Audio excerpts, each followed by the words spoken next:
நூல்களை உபதேசமாக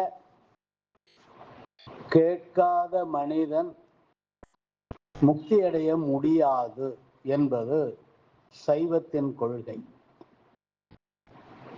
சைவ சித்தாந்தம் என்ற ஒன்று உபதேசமாக பெறும் பொழுதுதான் ஒரு மனிதனுடைய அறிவு ஆணவத்திலிருந்து விடுதலை அடைய ஆரம்பிக்கிறது. இந்த ஆணவம் என்ற ஒன்றிலிருந்து அந்த அறிவு விடுதலை அடைந்தால் மட்டும்தான் முக்தி கிடைக்கும். இந்த ஒன்றை வலியுறுத்துவதுதான் நம்முடைய சைவம். அதனால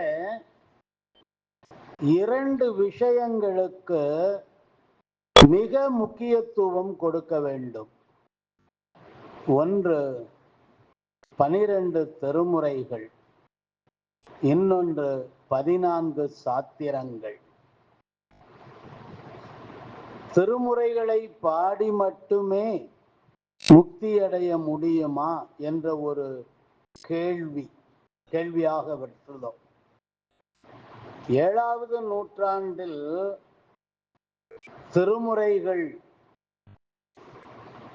ஞானசம்பந்தர், நாவுக்கரசர், சுந்தரர் இவர்கள் தந்தார்கள். அதற்கு முன்னதாக காரைக்கால் அம்மையார் தந்தார்கள். அதற்கு முன்னதாக திருமூலர் தந்தார். பின்னர் இவற்றையெல்லாம் தொகுத்தார்கள். ஆனால் 14வது நூற்றாண்டுல மெய்கண்டார் அவதாரம் செய்து சிவஞான போதம் என்ற நூலை தந்தார். அதன் பிறகு 14 சாத்திரங்களை மெய் கண்ட சாத்திரங்கள் என்று தொகுத்தார்கள். தொகுத்த பிறகு ஒன்றை சொன்னார்கள், இந்த 14 சாத்திரங்களை உபதேசமாக கேட்க வேண்டும் என்று சொன்னார். திருமுறையை பண்ணோடு பாட வேண்டும் என்றார்கள். ஆனால் சாத்திர நூல்களை உபதேசமாக கேட்க வேண்டும் என்று சொன்னார். ரெண்டுக்கும் பெருத்த வேறுபாடு உண்டு.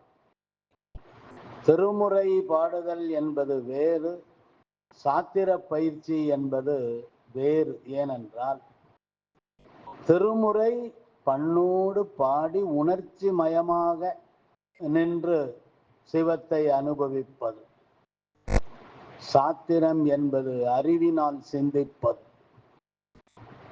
உணர்ச்சி கடந்த அறிவில் சிவத்தை தரிசிப்பது, அதுதான் முக்தி தரக்கூடியது என்று 14 சாத்திரங்களை தொகுத்து தந்தார்கள். இது உபதேசமாகத்தான் கேட்கப்பட வேண்டும் என்று சொன்னார். ஒரு மனிதன் பல்வேறு பிறவிகள்ல சிவபெருமானை வழிபடுகிறான். சிவ வழிபாடு என்பது 4 படிநிலைகளில் உள்ளது. ஒன்று, சரியை நெறியில் நின்று சிவத்தை வழிபடுதல். இது முதல் விஷயம். ஆரம்பத்துல சைவன் சிவத்தை எவ்வாறு வழிபடுகிறான் என்றால், சரியை நெறியில் நின்று சிவத்தை வழிபடுவான். சரியை நெறியில் என்பது ஆலய தரிசனம், திருமுறை பாராயணம் போன்றவை. பாடல் பெற்ற தலங்களை எல்லாம் சென்று வழிபாடு செய்வது, கோவில்களில் உழவார பணி செய்தல், திருமுறைகள் பாராயணம் செய்தல், இவைகளெல்லாம் சரியை நெறியில் நின்று வழிபடுதல் ஆகும். இவ்வாறுதான் ஒரு சைவன் சிவ வழிபாட்டை தொடங்குகின்றான். இவ்வாறுதான் தொடங்க வேண்டும் என்று நாவுக்கரசர் நமக்கு சொல்லித் தந்தார். சூளை நோயிலிருந்து விடுதலை அடைந்து சிவத்தை வழிபடுவதற்கு உளவாரத்தை கையில் எடுத்தார். இது ஆரம்பம். ஒரு பிறவியில் சரியை நெறியில் வழிபட ஆரம்பித்தவன் பல பிறவிகளில் சரியையில் வழிபடுறான். பல பிறவிகள்ல சரியை நெறியில் நின்றே சிவத்தை வழிபடுகிறான். ஒரு காலத்தில் சிவபெருமான் நினைக்கின்றான், சரியை நெறியில் நின்று வழிபடுவதால் ஏற்படக்கூடிய பக்குவத்தை இவன் பெற்றுவிட்டான் என்று சிவபெருமான் கருதும் பொழுது அடுத்த பிறவியில் அவனை கிரியை நெறியில் வழிபட வைக்கலாம். அப்ப சரியை நெறியில எத்தனை பிறவி ஒரு மனிதன் வழிபடுவான் தெரியாது, பெருமானுக்கு தான். பல பிறவிகளில் சரியையில் நின்று வழிபட்டவன் பெருமான் எப்பொழுது நினைக்கிறானோ இவன் சரியை நெறியில் நின்று வழிபடுவதால் இந்த அறிவு பெற வேண்டிய பக்குவத்தை இவன் பெற்றுவிட்டான் என்று சிவபெருமான் தீர்மானிக்கும் பொழுது அடுத்த பிறவியில் அவ்வுயிரை கிரியை நெறியில் வழிபடுமாறு பணிக்கின்றான். கிரியை நெறியில் அந்த உயிர் பல பிறவிகள் வழிபாடு செய்யும், சிவபூஜை செய்யும். கிரியை நெறியில் பல பிறவிகள் வழிபாடு செய்த போது பெருமான் அந்த உயிரினுடைய பக்குவத்தை அறிந்து கொண்டே இருக்கிறான். ஒவ்வொரு நிலைக்கும் ஒரு பக்குவத்தை அவ்வுயிர் எட்டணும். அதுவரை அதைத்தான் திரும்ப திரும்ப செய்ய வைப்பான். ஏன் திரும்ப திரும்ப பல பிரிவுகள் என்றால், சில உயிர்கள் ஒரு பிறவியில் மேம்படும், சில உயிர்கள் பல பிறவியில் தான் மேம்படும். தெரியாது. இந்த கிரியை நெறியில்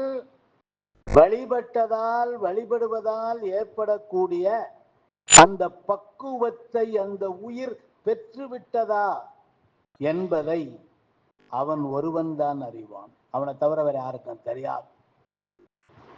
அதனால அவன் ஒரு உயிர் இந்த பிறவியில் கிரியையில் பெற வேண்டிய பக்குவத்தை பெற்றுவிட்டது என்று கருதினால் அடுத்த பிறவியில் அவ்வுயிரை யோக நெறியில் நின்று தன்னை வழிபட வைப்பான். யோக நெறியில் நிற்பான். அந்த யோக நெறியில் பல பிறவிகளில் அந்த உயிர் சிவத்தை யோக நெறியில் நின்று வழிபடும். பல பிறவிகளில் யோக நெறியிலும் நின்று வழிபாடு செய்து அந்த யோக நெறி வழிபாட்டினால் அடைய வேண்டிய பக்குவத்தை அந்த ஆன்மா பெற்றுவிட்டது என்று கருதினால், யார் கருதினால்? சிவன் கருதினால் அடுத்த பிறவியில் அந்த ஆன்மா ஞான வழிபாடு செய்யும் இடத்தில் பிறக்கும். அந்த ஆன்மாவுக்கு சிவபெருமான் ஞான வழிபாடு செய்யும் பேரு தருகிறான். அப்போ ஒரு மனிதன் ஞான வழிபாட்டில் நின்று சிவத்தை வழிபட வேண்டும் என்றால் அது ஒரு பிறவியில் வந்த விஷயம் அல்ல. அதற்கு முன்னர் பல பிறவிகள் சைவனாக, பல பிறவிகளில் சரியை நெறியில் நின்றவனாக, பல பிறவிகளில் கிரியை நெறியில் நின்றவனாக, பல பிறவிகளில் யோக நெறியில் நின்றவனாக வழிபாடு செய்திருந்தால் மட்டும்தான் இந்த பிறவியில் அவனை அவ்வுயிர் ஞானத்தால் வழிபடும். அப்ப ஞான நெறியில் நின்று சிவத்தை வழிபடுகிறான் ஒரு மனிதன் என்று சொன்னால் அவன் அவன் அவன் பல பிறவி செய்வன். இந்த பிறவி செய்வன் இல்லே, அவன் பரம்பரை செய்வன் அப்படின்னா இதற்கு முன்னர் பல பிறவிகளில் அவன் சிவத்தை வழிபட்டவன். பல பிறவிகளில் சிவத்தை வழிபட்ட ஒருவனுக்குத்தான் இப்பிறவியில் ஞான நெறி கைவரும். அந்த ஞான நெறியில் வழிபடுதல் என்பது என்ன? சரியை வழிபாடு தெரியும், கிரியை வழிபாடு தெரியும், யோக வழிபாடு யோக பயிற்சிகள் தெரியும். ஆனால் சரியை கிரியை யோகம் ஞானம் என்று 4 நிலைகளில் நின்று ஒரு ஆன்மா சிவத்தை வழிபடும் என்றால் என்னை நானே கேட்கிறேன், நீங்கள் ஒவ்வொருவரும் உங்களை கேட்கிறீர்கள், பெருமானே இந்த பிறவியில் நான் எந்நெறியில் நின்று உன்னை வழிபடுகிறேன் என்று நீங்கள் உங்களையே கேட்கிறீர்கள்.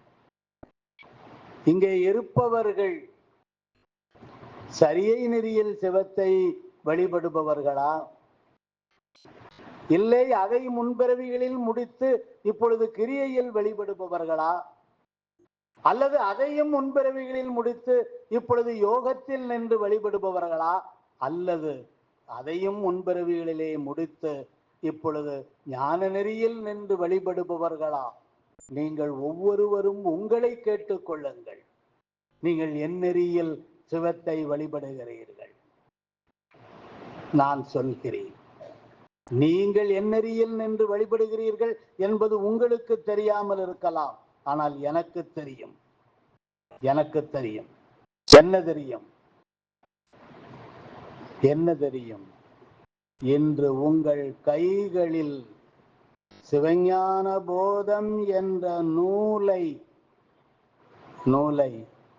பெருமான் தந்திருக்கிறான் என்றால் அந்த ஞான நூல்ல உள்ள கருத்துக்களை நீங்கள் உபதேசமாக பெறுங்கள் என்று இந்த வாய்ப்பை பெருமான் தந்திருக்கிறான் என்றால் என்றால் என்றால் நீங்கள் அனைவரும் ஞான நெறியில் நிற்பவர்கள்.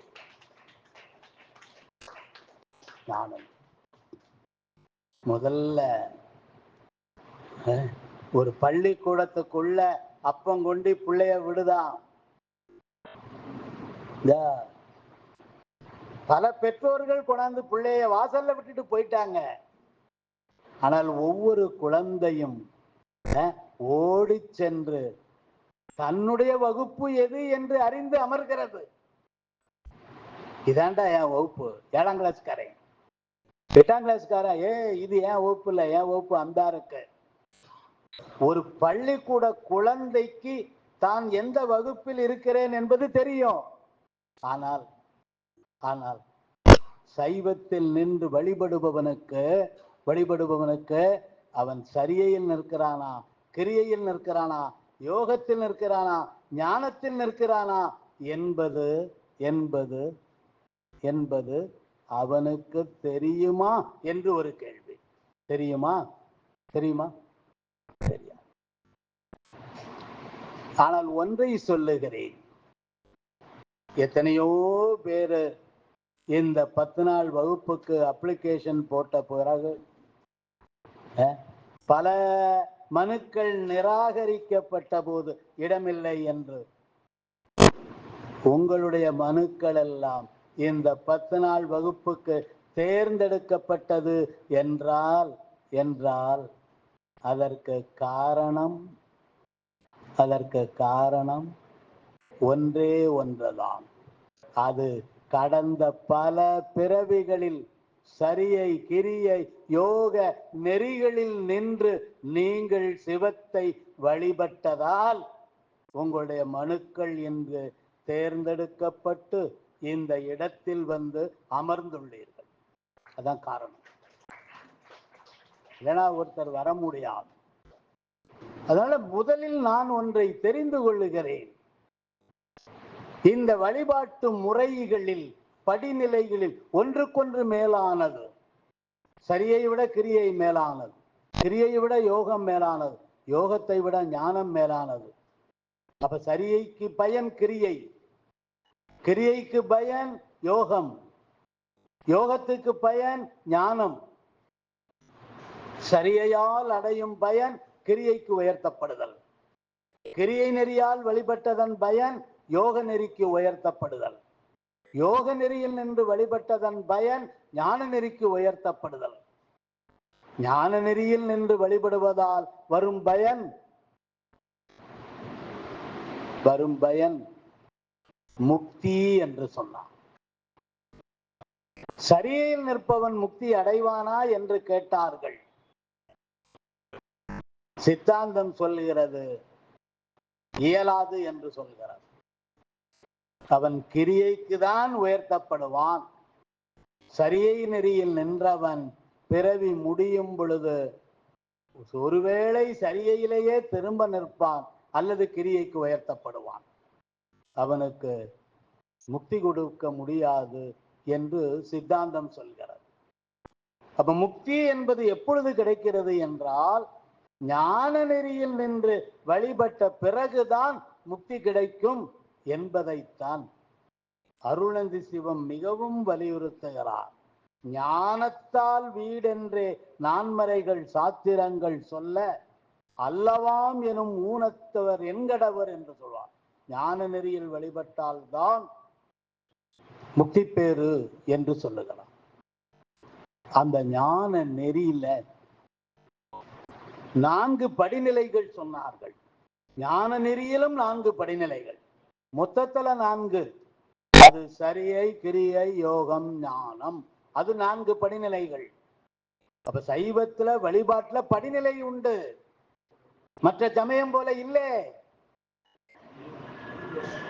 ஒரு கிறிஸ்தவனாக பிறந்திருந்தா 5 வயதுல கையில் கொடுக்கப்பட்ட அதே பைபிள் தான் 65 வயசுல ஒரே பைபிள். இவன் மட்டுமில்லை, இவனுக்கு சொல்லிக் கொடுக்கிற பாதிரியார் கையிலையும் ஒரே ஒரு புத்தகம், ஒரே. ஆனால் நமக்கு அப்படி அல்ல, ஏராளம். நம்ம சிலபஸ் ரொம்ப ஜாஸ்தி. அதனால ஒரு பிறவியில எல்லாம் பண்ணி முடிக்க முடியாது. பைபிளை படிக்கணும்னா ஒரு பிறவியில படிச்சு முடிச்சிடலாம். பைபிளை படிக்க எவ்வளவு நேரம் ஆகும்? ஒரு பிறவியில முடிச்சிடலாம். கேள்வி கேளியா, பரிச்சை எழுதியா, 100 மார்க் வாங்குற, பைபிளை கரைச்சு குடிச்சிடலாம், ஒரு பிறவி போதும். ஆனால் என்னுடைய சைவத்தை முழுமையாக உணரணும்னா ஒரு பிறவி இல்ல, பல பிறவி ஆகும். ஏன்? இங்க எத்தனை புத்தகங்கள், எத்தனை படிநிலைகள். சரியை என்பது ஒரு படிநிலை. அதை கடந்தால் தான் கிரியைக்கு வருவான். அதில் தேர்ச்சி பெற்றுதான் யோகத்துக்கு வரணும். அதில் தேர்ச்சி பெற்றுதான் ஞானத்திற்கு வரணும். அப்போ 4 படிநிலைகள்: சரியை, கிரியை, யோகம், ஞானம். இப்ப நாம எதுல இருக்கிறோம்? சரியையில இருக்கிறோமா, கிரியையில இருக்கோமா, யோகத்துல இருக்கோமா, ஞானத்துல இருக்கோமா? எதுல இருக்கிறோம்? ஞான வழிபாட்டுல இருக்கிறோம். இப்ப நான் சொல்றேன், நீங்கள் ஞான வழிபாட்டில் இருக்கிறீர்கள் அப்படின்னு நான் சொல்லும் பொழுது அப்படியா அப்படின்னு கேக்குறீங்க. ஏனென்றால் சரியை வழிபாடுனா என்னன்னு உங்களுக்கு தெரியும், கிரியை வழிபாடுனா என்னன்னு தெரியும், யோக வழிபாடுனா என்னன்னு தெரியும். ஆனால் ஞான வழிபாடு என்றால் என்ன? சிலருக்கு தெரிந்திருக்கலாம், சிலருக்கு தெரியாமல் இருக்கலாம். ஞான வழிபாடு என்பது அதுவும் 4 படிநிலைகளை உடையது. அதுலயும் ஒண்ணுல இருந்து ஒண்ணு ப்ரமோஷன் ஆகணும். ஞான வழிபாட்டினுடைய முதல் நிலை ஞான நூல்களை குருநாதரிடம் உபதேசமாக கேட்டல். ஞான நூல்களை உபதேசமாக கேட்பது, இதுதான் ஞான வழிபாட்டினுடைய படிநிலை 1, முதல் படிநிலை. அப்ப இப்ப புரிஞ்சு போச்சு நமக்கு. என்ன புரிஞ்சு போச்சு? நான் எங்கிருக்கிறேன் அப்படி சொல்வதை விட பெருமான் என்னை எங்கு நிறுத்தி இருக்கிறான்? சரியையில் நிறுத்தி இருக்கிறானா? இப்பிறவியில் பெருமான் என்னை எங்கு நிறுத்தி இருக்கிறான்? ஒரு கேள்வி கேட்கிறோம். எங்கு நிறுத்தி இருக்கிறான்? ஞானத்தின் படிநிலை 1 என்னை நிறுத்தி இருக்கிறான். ஞான வழிபாட்டினுடைய படிநிலை 1. இப்பொழுது ஒரு கேள்வி. ஞான வழிபாட்டினுடைய முதல் படிநிலையில் பெருமான் உங்களை நிறுத்தி இருக்கிறான், அப்படித்தானே? அப்படித்தானே? ஒரு கேள்வி கேட்கிறேன். உங்கள யாருக்கெல்லாம் ஞானத்தினுடைய படிநிலை 2க்கு உயர வேண்டும் என்ற ஆசை இருக்கிறது? கை தூக்குங்க. இருக்கா? ஆசை இருக்க? நல்லது.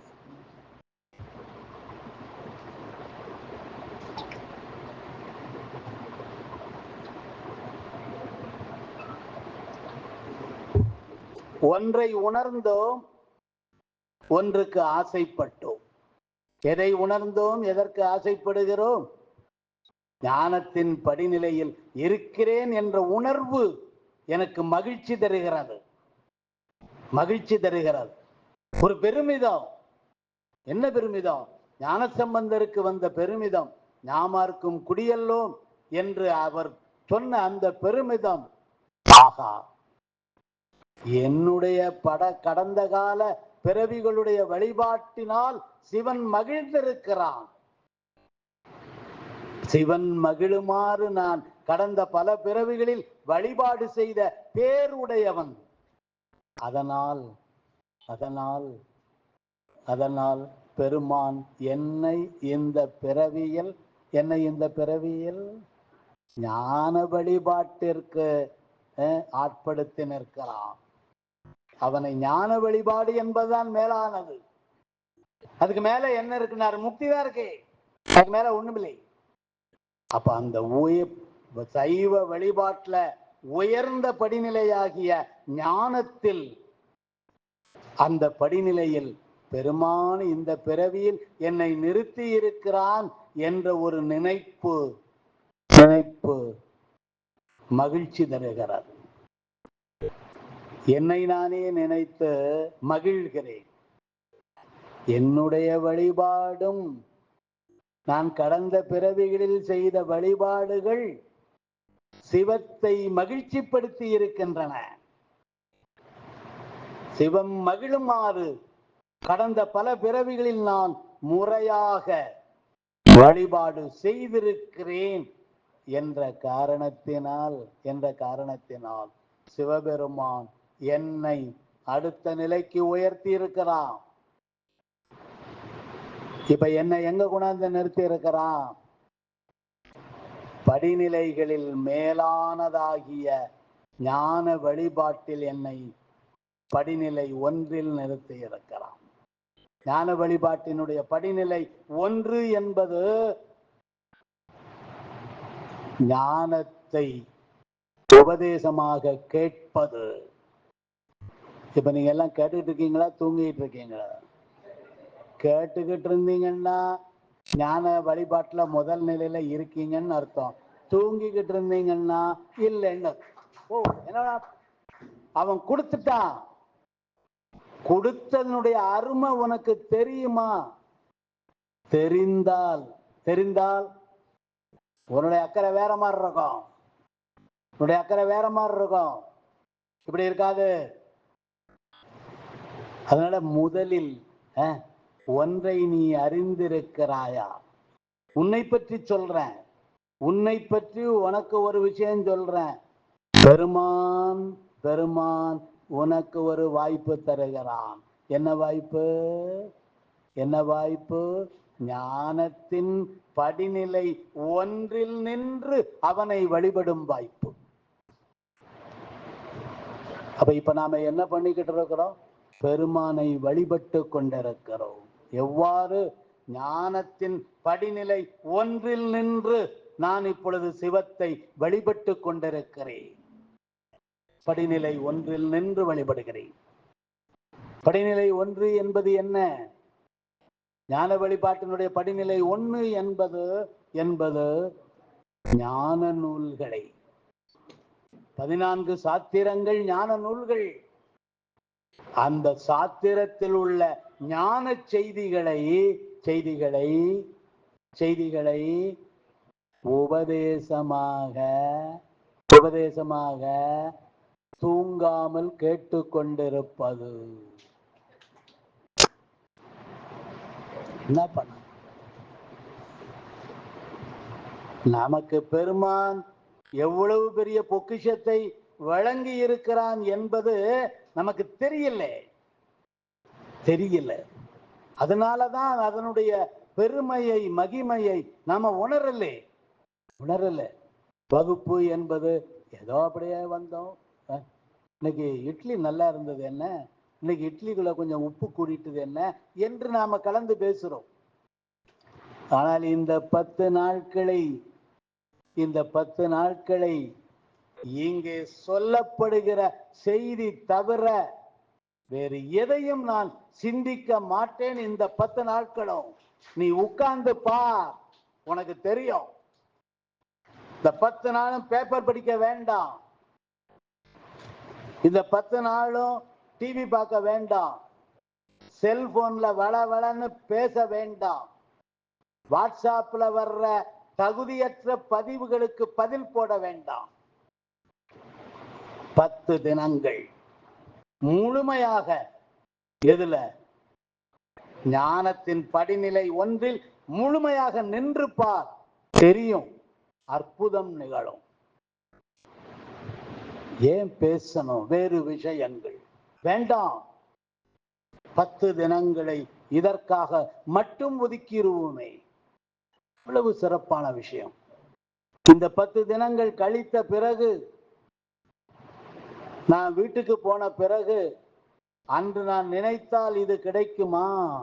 அன்னைக்கு நான் நினைச்சு பார்க்கிறேன், யாராவது ஒருவர் இப்பொழுது ஞானத்தை உபதேசித்தா நல்லாக இருக்கும் அப்படின்னு நினைச்சேன்னா, உன் வீட்டுக்கு யாரும் வந்து உபதேசிப்பாங்களா? கிடைக்காது. இப்போ ஞானத்தின் படிநிலை ஒன்றில் நிற்கிறீர்கள்.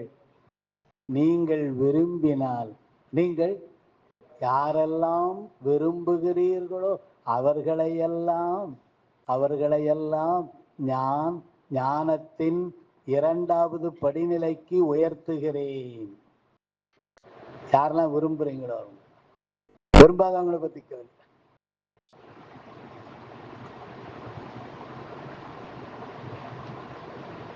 இரண்டாவது படிநிலைக்கு உயர்தல் என்பது எவ்வாறு? அந்த 2வது படிநிலை, ஞான வழிபாட்டின் 2வது படிநிலை என்னது என்றால், நான் சொல்வதை கேட்பவர்கள் கேட்டுக்கொண்டிருக்கும் பொழுதே நான் சொல்வதை மட்டும் சிந்திப்பது. நான் சொல்வதை மட்டும் நீங்கள் சிந்தித்தால் அதுதான் ஞான வழிபாட்டினுடைய 2வது படிநிலை. இப்ப ஒரு கேள்வி, எத்தனை பேர் 2வது படிநிலைக்கு உயரப் போகிறீர்கள்? எத்தனை பேரு? யாரெல்லாம்? எப்ப தூங்குறதுக்கு ஆளே இல்லையா? கொஞ்சம் ஆளாவது தூங்குறதுக்கு வேணும்.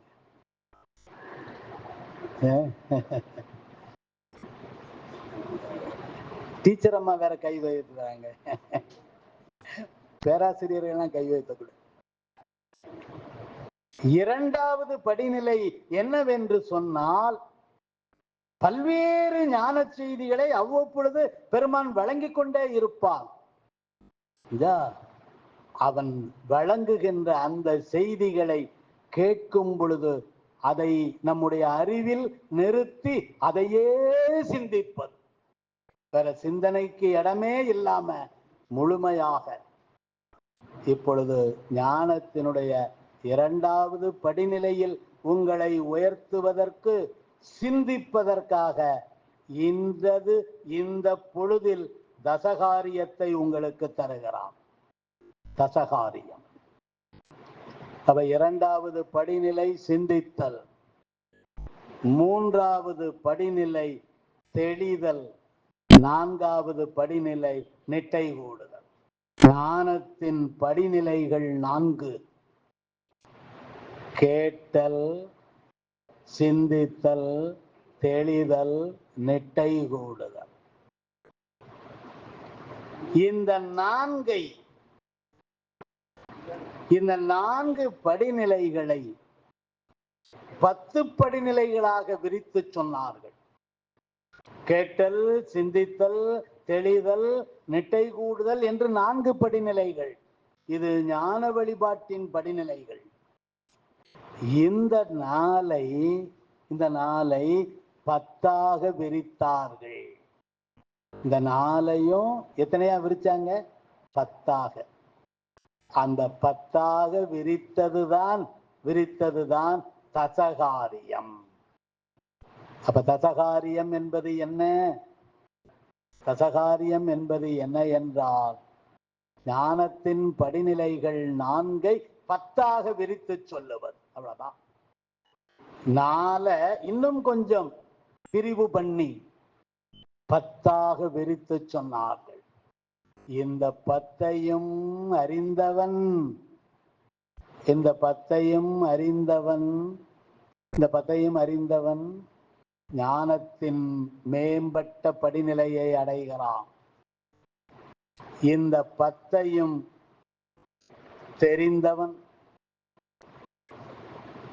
இந்த 10ஐயும் அறிந்தவன் இந்த 10இல் நிற்பவன். 2ஆ பிரிக்கிற. 10ஐயும் அறிந்தவன், இன்னொன்னு அறிந்ததில் நிற்பவன்.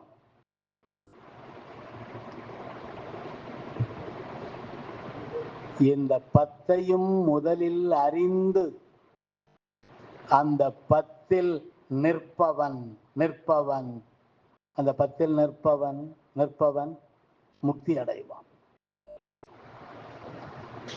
10 விஷயம் சொல்ல போறேன். முதல்ல அதை தெரிஞ்சுக்கணும். அதுக்கப்புறம் தெரிந்தால் போதாது, அதுல நிக்கணும். நீங்கள் விரும்பினால் ஒரு விஷயம் உங்களுக்கு சொல்றேன், கேட்டுக்கிடுங்க. சிவபெருமான் இங்கே இருக்கிற அத்தனை பேருக்கும் முக்தி கொடுக்கணும்னு விரும்புறான். எந்த பிறவியிலேன்னு கேட்டேன். இங்க இருக்கிற 10 பேருக்கும் முக்தி கொடுக்கணும்னு பெருமான் விரும்புறான். அந்த பெருமான்கிட்ட நான் கேட்கிறேன், ஐயா இந்த இவ்வளவு பேருக்கும் முக்தி கொடுக்கணும்னு நீ விரும்புறிய, எந்த பிறவியிலேன்னு கேட்டேன். அதற்கு அவன் பதில் சொன்னான், அது அவர்களுடைய முயற்சியை பொறுத்ததுன்னா. நான் கொடுக்க தயாரா இருக்கேன். ஐயா அப்ப இந்த பிறவிலே அவன் பெறலாம். ஆனால் அவனுடைய முயற்சி. அதனால ஒரு விஷயம், நீங்கள் சரியாக முயற்சி செய்வீர்களானால் பெருமான் இந்த பிறவியிலேயே உங்களுக்கு முக்தி கொடுக்க தயாராக இருக்கிறான். ஒரே விஷயம், நீதான் சரி. அவன் தயாரு. எந்த பிறவியில கொடுக்க? இந்த பிறவியிலேயே உனக்கு முக்தி கொடுப்பதற்கு அவன் தயாராக இருக்கிறான். ஆனால் அவன் மேலே இருந்து ஒன்றை மட்டும் பார்க்கிறான், உன்னை பார்க்கிறான். அந்த முக்திக்குரிய 10 படிநிலைகள்ல நீ நிற்கிறாயா? அதை முதலில் அறிவிக்கிறான். எப்பா, இந்த 10 படிநிலைகள், இதை உனக்கு அறிவித்த போது அறிந்ததில் நிற்கிறாயா, நிற்கவில்லையா? நின்றால் இந்த பிறவியிலேயே இந்த கண்களால் பெருமானை பார்க்கலாம். ஞானசம்பந்தருக்கு வந்தது போல, நாவுக்கரசர் கண்களுக்கு அகப்பட்டது போல, சுந்தரரை தேடி வந்தது போல, மணிவாசகரை கல்யாணத்தில் பொய்யான ஒரு ஓலைச்சுவடி கொண்டு வந்து அவனை தேடி வந்தது போல உன்னை தேடி வந்து காட்சி கொடுப்பான். அதுக்கு நீ செய்ய வேண்டிய ஒரே விஷயம்,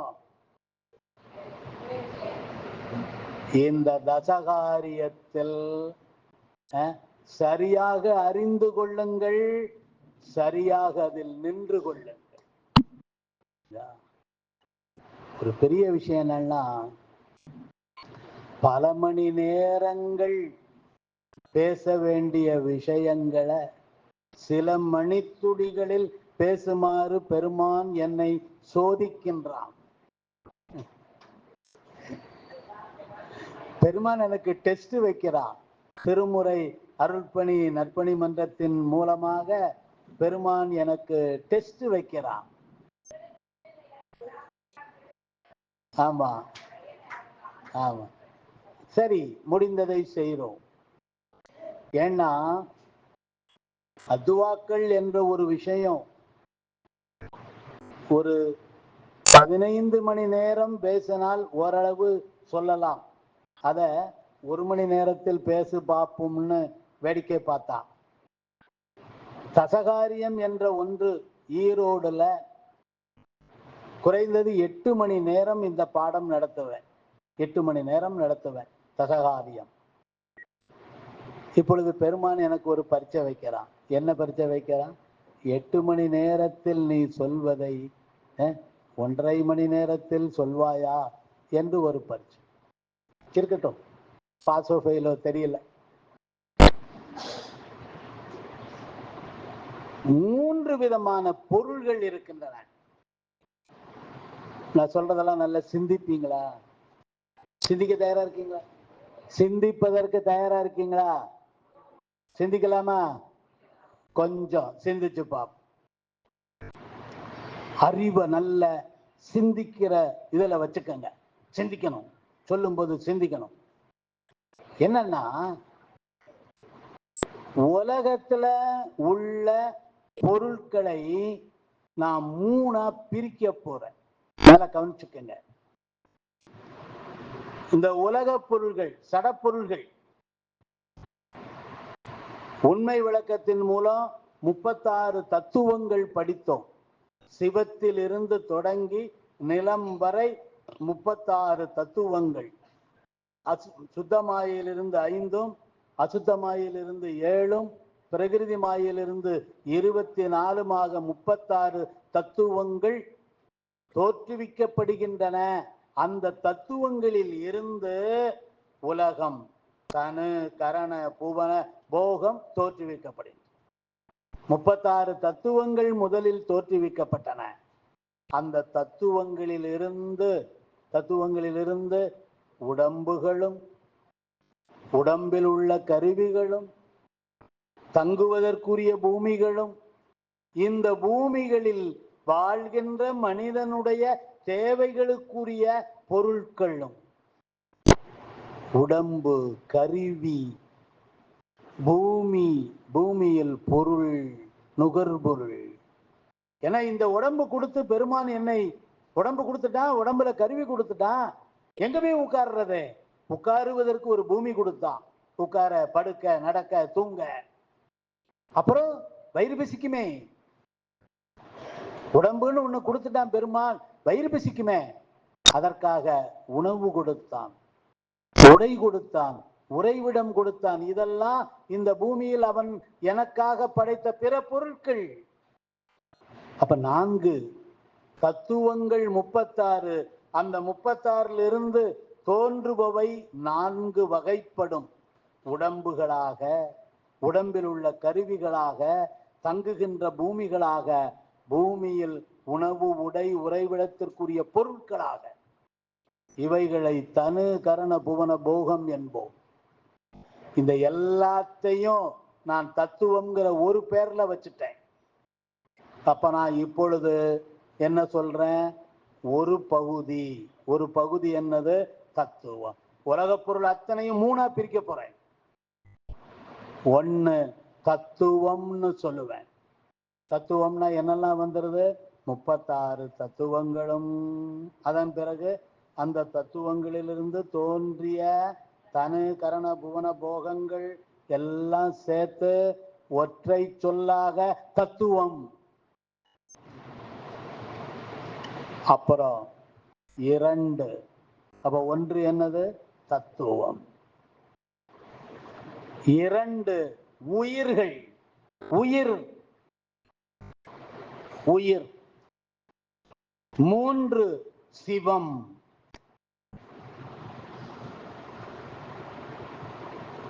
இருக்கின்ற அத்தனை பொருள்களையும் 3 பகுதியாக்கிட்டேன்.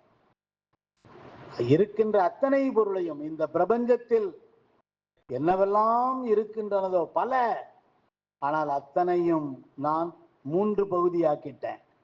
என்னவெல்லாம்? தத்துவம், உயிர், சிவம். தத்துவம், உயிருக்கு இன்னொரு பேர் வச்சுக்குவோம், ஆன்மா, சிவம். அப்ப சொல்லுங்க, தத்துவம், ஆன்மா, சிவம். 3 பொருள் இருக்கா? இருக்கு. அப்பதான் ஞானத்தினுடைய படிநிலைகள் 4 சொன்னன. ஞானத்தின் படிநிலைகள் 4 சொன்னன. கேட்டல், சிந்தித்தல், தெளிதல், நிட்டை கூடுதல். இந்த நிட்டை கூடுதல்ங்கிறது முக்தி. கொஞ்ச நேரத்துக்கு அதை ஒதுக்கி வச்சுக்குவோம். இப்ப ஞானத்தின் படிநிலைகள் கேட்டல், சிந்தித்தல், தெளிதல். நல்லா யோசிச்சு பாருங்க. இங்கிட்டு ஒரு 3 சொன்ன, இங்கிட்டு ஒரு 3 சொன்ன. தத்துவம், ஆன்மா, சிவம், இது ஒரு 3. இங்கிட்டு ஒரு 3 சொன்ன. கேட்டல், சிந்தித்தல், தெளிதல், 3 சொன்ன. இந்த மூணையும் சேர்க்கிற. மூணையும் சேர்த்தா எத்தனை? கூட்டுனா 6, பெருக்குனா 9. நான் பெருக்க போறேன். எத்தனை வரும்? ஒருத்தனை தனியா உட்கார வச்சன, யாரு? அவனை சேருங்க, அவ்வளவுதான். சிம்பல் சித்தாந்தம் போல எளிதான விஷயம் உலகத்திலே கிடையாது. ஆர்டிபிஷியல் இன்டெலிஜென்ஸ் நான் படிச்சு பார்த்தேன். I M A maths professor, கம்ப்யூட்டர்ல எக்ஸ்பர்ட் தான். ஒரு காலத்துல கம்ப்யூட்டர்ல மிகப்பெரிய ஜாம்பவான், இப்ப இல்லை. ஆர்டிபிஷியல் இன்டெலிஜென்ஸ் படிச்சு பார்த்தேன் ஒரு ஆர்வத்தினால. கொஞ்சம் புரியறதுக்கு கஷ்டமா இருந்தது. அப்பொழுதுதான் நினைத்து பார்த்தேன், எதுக்கு அதை படிக்கணும்? அதை விட சித்தாந்தம் எளிதாக இருக்கிறது, எளிதாக உபயோகமாகவும் இருக்கிறது. அப்ப எப்படி பெருக்கிறதுன்னு பார்ப்போம். முதல்ல தத்துவம் எடுத்துக்கிடுமா? இங்கிட்டு 3 இங்கிட்டு 3 இருக்கா? போர்டில் எழுதணுமா? வேண்டாம்ல, நேரம் இல்லை. தத்துவம், ஆன்மா, சிவம் 3 இருக்கா? இருக்கு. இந்த பக்கம் கேட்டல், சிந்தித்தல், தெளிதல். இப்ப பாருங்க, ஆள் எடுங்க, தத்துவம். இங்கிட்டு வாங்க. தத்துவத்தை கேட்டல், தத்துவத்தை சிந்தித்தல், தத்துவத்தை தெளிதல். எத்தனை ஆச்சு? தத்துவம் பற்றி கேட்பது, தத்துவம் பற்றி சிந்திப்பது, தத்துவம் பற்றி தெளிவான அறிவு பெறுவது. 3 ஆச்சா? இப்போ ஆன்மா பற்றி கேட்பது, ஆன்மாவை பற்றி சிந்திப்பது, ஆன்மாவை பற்றி தெளிந்த அறிவு பெறுவது. எத்தனை ஆச்சு? சிவத்தை பற்றி கேட்பது, சிவத்தை பற்றி சிந்திப்பது, சிவத்தை பற்றி தெளிவான ஒரு அறிவு பெறுவது. எத்தனை? 9. 10வது படிநிலை, 10வது படிநிலை நிட்டைகூடுதல். புரியுதா? கசகாரியம் புரியுதா? போதுமா?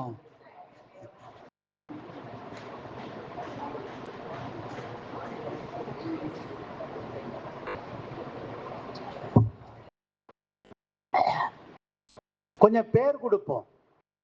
பேர் என்னன்னா, கொஞ்சம் கவனிங்க. கேட்கும் பொழுது ஓரளவு அந்த பொருளை பற்றி தெரிஞ்சுக்கிறோம். நாமும் சிந்திக்கும் பொழுது இன்னும் அதிகமாக அந்த பொருளை பற்றி தெரிஞ்சுக்கிறோம். அப்போ தத்துவம் என்ற ஒன்றை எடுக்கிறோம். அதை பற்றி கேட்டல். ஞானாசிரியன் உபதேசிக்கிறான். எப்பா, சுத்த மாயை, அசுத்த மாயை, பிரகிருதி மாயை என்று மாயையை 3ஆக பார்க்கலாம். அப்ப அவன் மாயையிலிருந்து தொடங்குறான். ஞானாசிரியனுடைய ஞான உபதேசம் மாயையில் தொடங்குகிறான். அவன் சொல்றான், மாயை என்று ஒரு பொருள் இருக்கிறது என்று சொல். மாயை என்றால் என்ன? ஒரு கேள்விக்கு மாயை என்றால் என்ன? இந்த கேள்விக்கு நீங்க பதில் சொல்ல முடியுமா? ஏற்கனவே சித்தாந்தம் படிச்சிருப்பீங்களே. சித்தாந்தம் படிச்சிருக்கீங்கல்ல. நான் ஒரு கேள்வி கேட்கிறேன், மாயை என்றால் என்ன?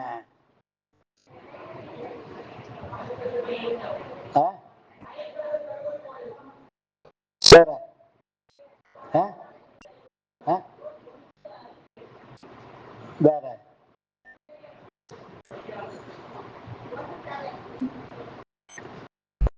இப்ப நான் ஒரு பதில் சொல்றேன்.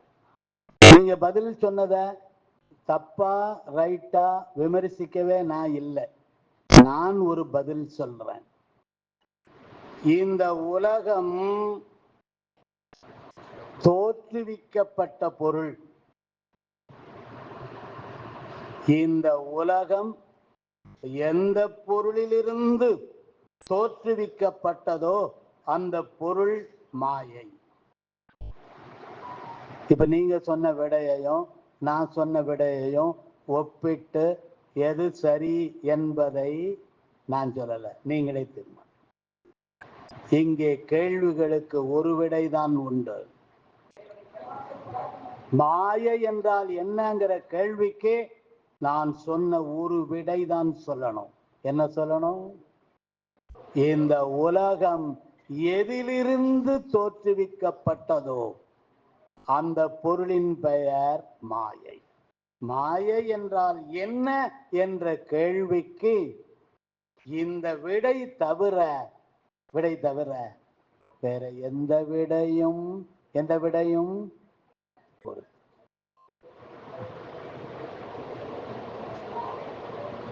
ஒண்ணு என்னன்னா, நீங்க சொன்னதெல்லாம் மாயையின் குணங்கள். நான் கேட்டது மாயையின் குணங்களை கேட்கல.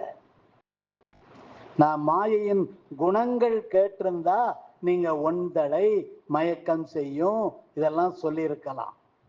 நீங்க சொன்ன விடையெல்லாம் ரைட்டு தான். ஆனா நான் கேட்ட கேள்விக்கு விடை அதுவல்ல. ஒருவேளை உங்க விடைக்கு தக்கன நான் கேள்வியை மாத்தணுமா இருக்கணும். எப்படி மாத்தணும்? மாயையின் குணங்கள் என்ன? அப்ப நீங்க சொன்ன விடையெல்லாம் ரைட். நல்ல நினைவுச்சுக்கங்க. ஒரே ஒரு விஷயத்தை அடிப்படையில நினைவுச்சுக்கங்க. நான் அடிப்படையில கணித பேராசிரியர். என்னுடைய அப்ரோச் வித்தியாசமா இருக்கும். நான் ஒன்றை பார்ப்பதற்கு அது என்னுடைய கணித அறிவு பார்க்கும். அது கொஞ்சம் வித்தியாசமா இருக்கும். ஆனால் சித்தாந்தத்தை அந்த கணித அறிவோடு பார்ப்பது சால சிறந்தது என்பது என் கருத்து. இப்ப இந்த மாயைய 3ஆக, சுத்தமாயை, அசுத்தமாயை, பிரகிருதி. தத்துவங்களுடைய தோற்றம், தத்துவங்களை தோற்றுவிக்கிறான். இப்போ ஒரு கேள்வி கேட்கிறோம், மாயை என்றால் என்னன்னு ஒரு கேள்வி கேட்டேன். இப்ப பதில் சொல்லுங்க, மாயை என்றால் என்ன? இந்த உலகம் எந்த பொருளிலிருந்து தோற்றுவிக்கப்பட்டதோ அந்த பொருள் அந்த பொருளுக்கு பெயர் மாய். இது ஒண்ணுதான் சரியான விட. மத்தெல்லாம் தப்பு. தப்புன்னு சொல்ல, வருத்தப்படாதீங்க. நீங்க சொன்னது மாயையின் குணங்கள். நான் கேட்ட கேள்வி வேற. நான் மாயையின் குணங்கள் கேட்கல, மாயை என்றால் என்னன்னு கேட்கிறேன். கேள்வியே நம்ம புரிஞ்சுக்க வேண்டி இருக்கிறோம். இப்போ அடுத்த கேள்வி கேட்கிறேன். அவசரப்பட்டு பதில் நீங்க சொல்ல மாட்டீங்க, எனக்கே தெரியும். ஏன்னா சுதாரிச்சிட்டீங்க. இவன் ஒரு வில்லங்கமான அள்ளு. கடவுள் என்றால் யார்? கடவுள் என்றால் யார்? இப்ப பாத்தீங்களா, சைலண்ட் ஆயிட்டீங்க பாத்தீங்களா? இதுதான் என்னுடைய வகுப்பு. நான் சொல்லாமலே நீ அமைதியாவ. நீ அமைதியா இருன்னு நான் சொல்ல மாட்டேன். நான் சொல்லாமலே நீ அமைதியா உட்கார்ந்துருப்ப. கேட்கிற மூடுக்கு வந்துருவ. பதில் சொல்ற மூடு போயிடும். எப்பொழுது நீ பதில் சொல்ல துடிக்கிறாயோ அப்பொழுது உனக்கு கேள்வி ஞானம் குறையும். கேள்வி ஞானம் குறையும். அது அப்படித்தான். நல்ல கேட்கணும் அப்படின்னா நீ முதல்ல பதில் சொல்ற மூடுல இருந்து வெளியே வந்துடும். வெளியே வந்து இப்ப நான் கேள்வி கேட்கேன், கண்டிப்பாக பதில் சொல்ல மாட்டீங்க, அமைதியா இருப்பீங்க. என்ன சொல்லுவீங்கன்னா, நாங்க எதுக்கு என்னத்தையாவது சொல்லணும், நீயே சொல்லு. எப்பொழுது நீங்க இந்த நிலைக்கு வருகிறீர்களோ அப்பொழுது என்னால் உங்களுக்கு பல விஷயங்களை சொல்ல முடியும். நீ ஒரு பதில அசியூம் பண்ணிக்கிட்டேன்னா எனக்கு சங்கடம். சார் நீங்களே சொல்லுங்க சார், ஏற்கனவே உனக்கு அதெல்லாம் அழிச்சாச்சு சார். கிளீன் ஸ்லேட், கருகருன்னு இருக்கு. எழுதி எழுதி அழிச்ச ஸ்லேட்ல எழுதுனா புரியாது. ஒண்ணுமே இல்லாத ஸ்லேட்டா இருந்தால் கடவுள் என்றால் யார்? இப்ப பாருங்க, மாயை என்றால் என்னங்கிற கேள்விக்கு விடை சொன்னோமே, அதை வச்சுக்கிட்டு அதை மாடலா வச்சு இதுக்கு பதில் சொல்லலாமா என்று யோசித்து பார்த்தால், உலகம் எதிலிருந்து தோற்றுவிக்கப்பட்டதோ அது மாயை, யார் தோற்றுவித்தானோ அவன் கடவுள். அப்ப கடவுள் என்றால் யார்? இந்த உலகத்தை எவன் தோற்றுவித்தானோ அவனை கடவுள் என்று. இப்படித்தான் சித்தாந்தம் படிக்கணும். சித்தாந்தத்தை இப்படி படித்தால் படித்தால் படித்தால் ஒண்ணு சட்டத்தை காணும். இப்படிதான் படிக்கும்.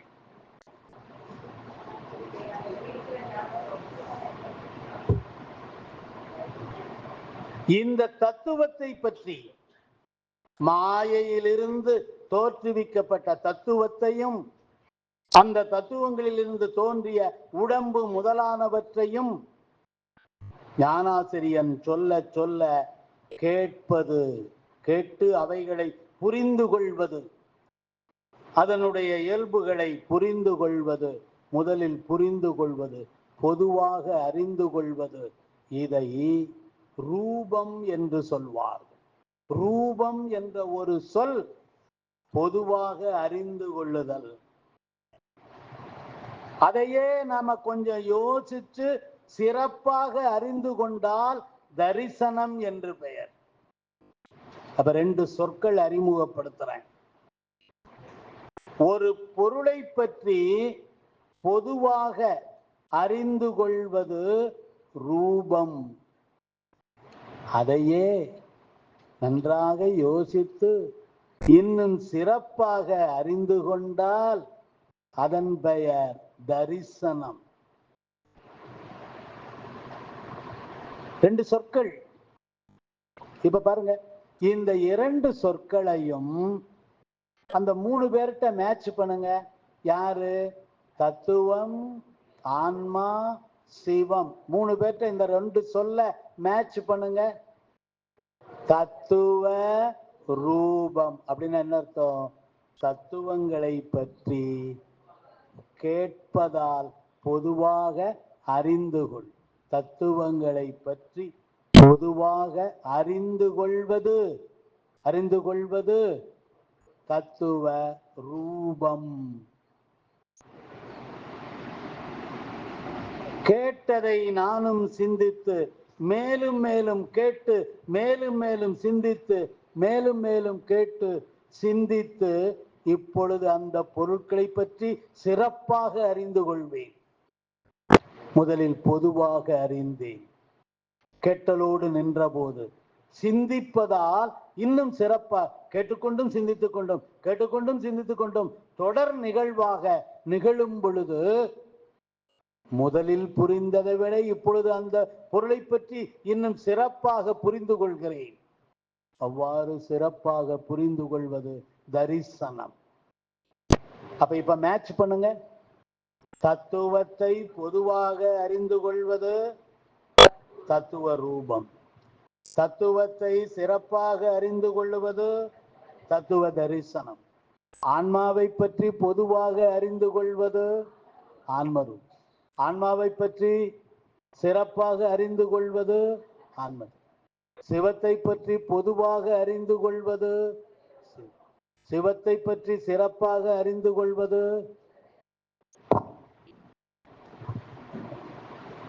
தத்துவ ரூபம், தத்துவ தரிசனம். அப்படி வாங்க.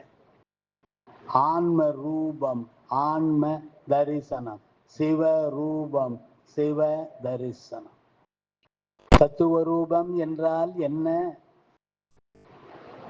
தத்துவங்களை பற்றி 36 தத்துவங்களையும் 36 தத்துவங்களுடைய பெயர்களையும் எதிலிருந்து யாரால் தோற்றுவிக்கப்பட்டன என்ற செய்திகளையும் அவைகளுடைய செயல்பாடுகள் என்ன என்பதையும் உண்மை விளக்கத்தில் இருந்து ஞானாசிரியன் போதிக்க அவற்றை தெரிந்து கொள்வது தத்துவ ரூபம். இந்த உடம்பும் தத்துவத்தில் உள்ள விஷயம்தான். இந்த உடம்பை பற்றி பொதுவாக அறிந்து கொள்வது, உடம்பில் உள்ள கருவிகளை பொதுவாக அறிந்து கொள்வது. அப்போ தத்துவ ரூபம் என்பது தத்துவங்களை பெயர், அதனுடைய தொழில், எதிலிருந்து தோற்றுவிக்கப்பட்டது, யாரால் தோற்றுவிக்கப்பட்டது, இது போன்ற பொதுவான செய்திகளை அறிந்து கொள்வது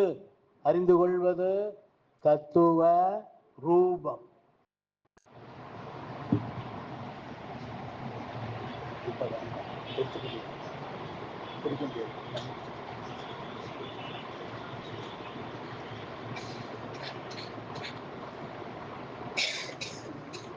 இப்போ இந்த கருவிகள்லாம் தத்துவ ரூபத்தில் வருது. கண்ணு, காது, மூக்கு எல்லாமே தத்துவம் தான். இப்பொழுது ஞானாசிரியன் மேலும் போதிக்கிறான். இந்த தத்துவங்களுடைய பெயர் அதெல்லாம் சொன்னவன் இப்பொழுது இந்த தத்துவங்களை பற்றியும் இந்த தத்துவங்களில் தோன்றிய இந்த உடம்பை பற்றியும் இன்னும் மேலும் சில சொல்லுகிறான். சிறப்பாக அறிந்து கொள்கிறீர்கள். என்ன அறிந்து கொள்கிறீர்கள்? 2 விஷயங்களை அறிந்து கொள்கிறீர்கள். தத்துவத்தை பற்றி சிறப்பாக அறிவது, இந்த உடம்பை பற்றியும் இந்த இருக்கிற உலக பொருள்களை பற்றியும் எல்லாம் தத்துவத்திலிருந்து தோன்றியவை. இதை பற்றி 2 விஷயங்களை நீங்கள் அறிகிறீர்கள். ஒன்று, இவை அனைத்தும் சடம். இவை அனைத்தும் அப்படின்னு என்ன அர்த்தம்? அறிவற்றது. இந்த உடம்பு அறிவற்றது, சடம். சடம் என்றால் தேயும் தன்மையுடையது. சடப்பொருள் என்றால் அது தேயும். இப்போ தத்துவ தரிசனம் என்ற நிலைக்கு ஞானாசிரியன் நம்மை உயர்த்துகிறான். தத்துவ தரிசனத்துல, தத்துவ ரூபத்துல இந்த உடம்பு பூதங்களால் உருவானது என்று சொன்னவன் இப்பொழுது சொல்லுகிறான், இந்த உடம்பை பற்றி 2 விஷயங்கள் தெரிஞ்சுக்கோ.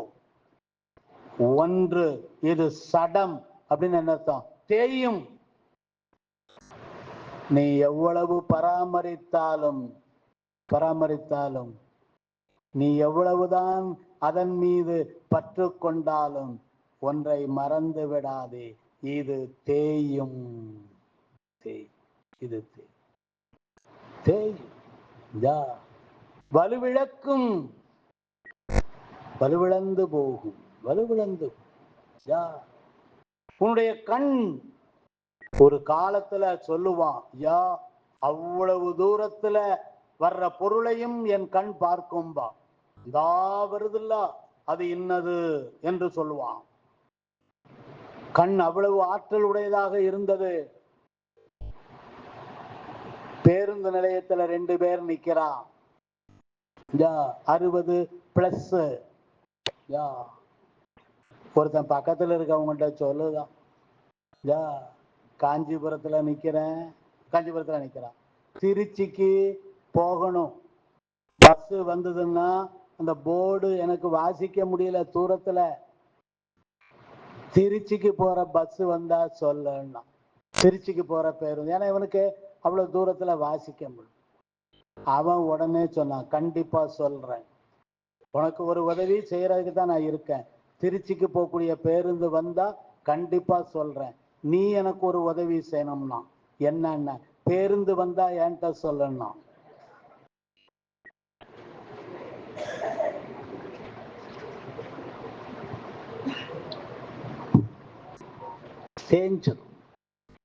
இது தேயும். இதை உணர்ந்துக்கொள்ளலாம். இந்த காலத்துல எங்க அம்மா வீட்டுல முறுக்கு சுடுவா, உங்க அம்மாவும் சுட்டிருப்பா. நாங்க 3 அண்ணன் தம்பிங்க. எங்க அம்மா அப்படியே சுட்டு அந்த கணப்பையில எடுத்து சட்டியில வைக்க கருமுறுன்னு தின்னுகிட்டே இருப்போம். நாங்க முறுக்கு திங்க ஆரம்பிச்சாச்சுன்னா வீதி பூரா நாங்க முறுக்கு தின்னுங்கிற சத்தம் கேட்கும். ஆனா இப்பமும் முறுக்கு சுடத்தான் செய்யறாங்க. எங்க அம்மா இல்ல, வேற ஆள் சுடுதாங்க. இப்பமும் அதை கருக்கு முறுக்கணும் திங்கணும்னு ஆசைதான். ஆனால் அன்று முறுக்கை கடிக்கும் பொழுது முறுக்குதான் உடையும் என்ற கேரண்டி இருந்தது.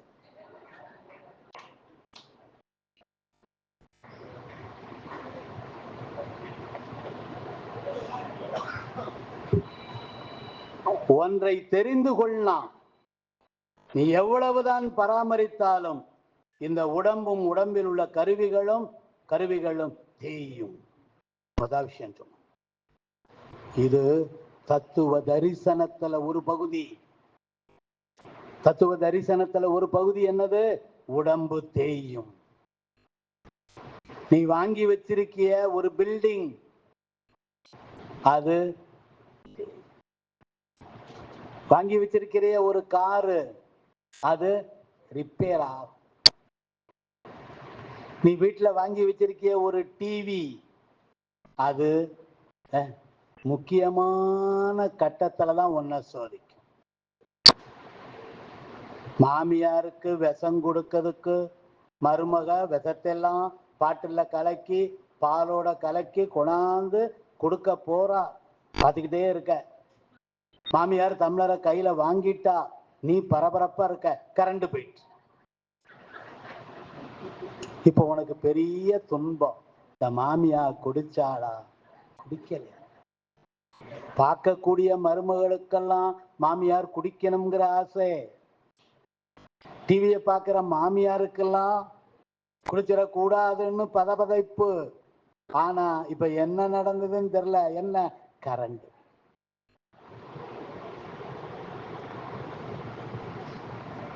இவைகள் தேய்வதால் இவைகளால் நீ பெற்ற இன்பம் நின்று போகும்னா, இது தேயறதை பத்தி எனக்கு பிரச்சனை இல்லை. ஆனா ஒரு விஷயம், இது தேயும் பொழுது இதுவரை இது உனக்கு தந்த இன்பம் நின்று போகுமே. அப்படியானால் இந்த உலகத்தில் நீ பிற பொருள்களால் பெறுகின்ற இன்பங்கள் அத்தனையும் நிலையற்றவை, ஒரு நாள் நீங்கும். எந்த பொருளெல்லாம் இன்று உனக்கு இன்பம் தந்ததோ அந்த பொருளெல்லாம் நாளைக்கு உனக்கு துன்பம் தரும். எழுதிக்கொள்ளலாம், எழுதிக்கோ நோட்ல. என்ன? இன்று எந்தெந்த பொருள் இன்பம் தருகிறதோ அத்தனையும் ஒரு நாள் துன்பம் தரும். அதனால ஒரு பொருள் இன்பம் தந்தால் உடனே உன்னுடைய அறிவு வேலை செய்யணும். என்ன வேலை செய்யணும்? என்ன வேலை? இன்று இன்பம் தருகிறது என்று நான் மகிழ்கிறேன். ஆனால் ஆனால் ஆனால் இந்த பொருள் ஒரு நாள் எனக்கு துன்பம். இடி இடிச்சுது. 5 வயது மகன் தெருவுல விளையாடிக்கிட்டு இருக்கான். படபடான்னு இடி இடிச்சோடனே வேகமா உள்ள ஓடி வந்தான். ஓடி வந்து தன்னுடைய தாயை கட்டி கொண்டான். பயம் என்ற உணர்வு வந்தபோது ஓடி வந்து தாயை சார்ந்து நின்று பயத்தை போக்கிக் கொண்டான். இப்பொழுது இந்த தாய் மகிழ்வடைகிறாள். என் மகன் என்னை சார்ந்து நிற்கிறான் என்ற ஒரு மகிழ்ச்சி. ஆனால் ஒன்றை மனதில் வை. என்ன? நீயே ஒரு நாளைக்கு ஜாதகத்தை எடுத்துட்டு போய் ஊர் ஊரா தேடி கொண்டு வருவியா வரமாட்டியா? வருவ. அதன் பிறகு உன்னை சார்ந்து நின்ற மகன் உன்னை சார்ந்து நிற்க மாட்டான். அப்ப உனக்கு மனது கொஞ்சம் வலிக்கிறது, லேசா வலிக்கு. ஏன்னா இதுவரைக்கும் 1ஆம் தேதி கவர்ல சம்பளத்தை வாங்கிட்டு வந்தவன் நேர உன்னை நிறுத்தி உன் காலில் விழுந்து கவரை கையில கொடுத்தான். சந்தோஷமா இருந்தது.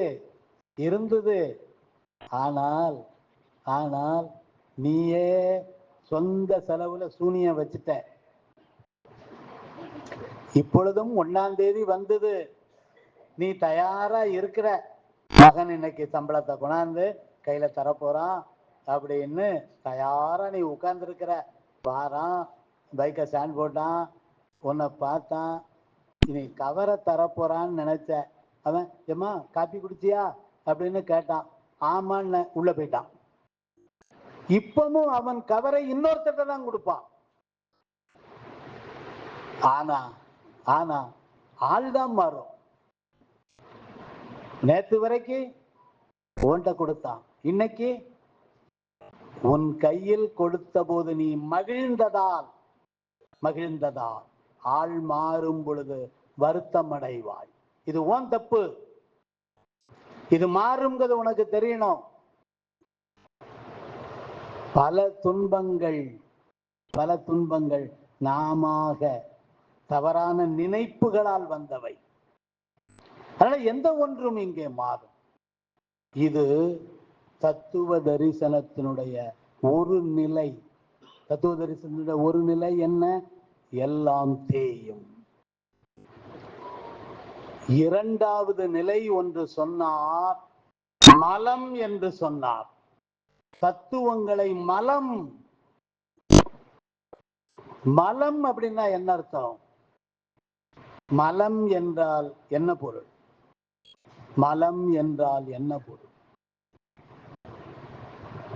நீங்க பாடு சொல்றீங்க, ஆணவ மலம்ங்கிறீங்க, கண்ம மலம்ங்கிறீங்க, மாயா மலம்ங்கிறீங்க, வண்டியா படிச்சுட்டீங்க. ஒரே ஒரு கேள்விதான் கேட்க. ஐயா, ஆணவ மலம், கண்ம மலம், மாயா மலம் இருக்கட்டும், மலம்னா என்னன்னு கேட்டேன்.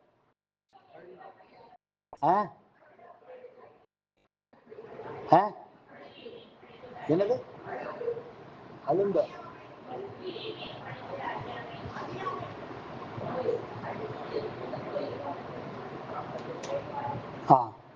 எல்லாம் ஓரளவு சரிதான். இருந்தாலும் அடியேன்னு ஒரு பதில் சொல்லட்டுமா? வேண்டாமா? வேண்டாம், நீங்களே சொல்லிட்டேன்னா வேண்டாம். மலம்னு ஒரு சொல்லு சொன்னா நான் கேள்வி கேட்கிறேன், மலம் என்ற சொல், அந்த சொல் வருதுன்னா அந்த இடத்துல இரண்டு பொருட்கள் இருக்கின்றன அர்த்தம். நல்லா புரிஞ்சுக்குங்க.